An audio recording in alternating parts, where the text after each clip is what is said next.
سلطان محمود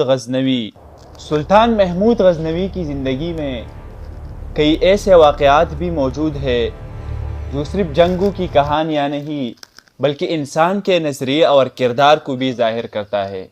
سومنات کے فتح کے بعد جب سلطان محمود غزنوی مندر کے اندر داخل ہوا تو وہاں سونا ہی سونا تھا، خزانے، دولتیں اور بہت بڑے چیزیں، لیکن سب سے اہم چیز وہ بہت بڑا بت تھا جو لوگ مقدس سمجھتے تھے۔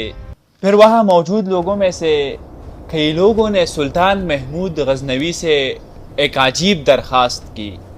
انہوں نے کہا اگر اس بت کو آپ نہ توڑے تو اس کے بدلے میں ہم آپ کو بہت بڑا دولت دیں گے اور بہت بڑے خزانے دیں گے۔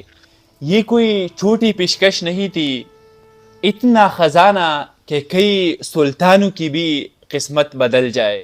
کچھ لوگ خاموش ہو گئے اور کچھ لوگوں نے مشورہ دیا کہ سونا لے لیجئے۔ چند لمحوں کے لیے پورا ماحول خاموش تھا۔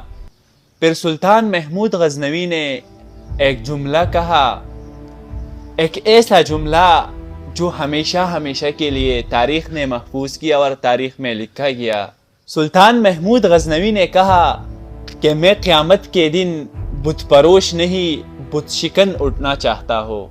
یہ صرف ایک جملہ نہیں تھا بلکہ سلطان محمود غزنوی کی نظریے کا اعلان تھا، اور پھر انہوں نے حکم دیا کہ اس بت کو توڑے۔ اور عجیب موافقت اور تاریخ کی عجیب بات یہ تھی کہ اس بت سے اندر بھی سلطان محمود غزنوی کے لیے خزانہ نکلا۔ یہ واقعہ صرف خزانے کا نہیں بلکہ یہ نظریے اور اصول کا واقعہ ہے۔ اور آج کے لیے بھی سوال یہی ہے کہ اگر ہمیں اپنے نظریے چھوڑنے کے بدلے میں دولت دیا جائے تو کیا ہم اپنے نظریے میں رہ سکیں گے یا انہیں چھوڑیں گے؟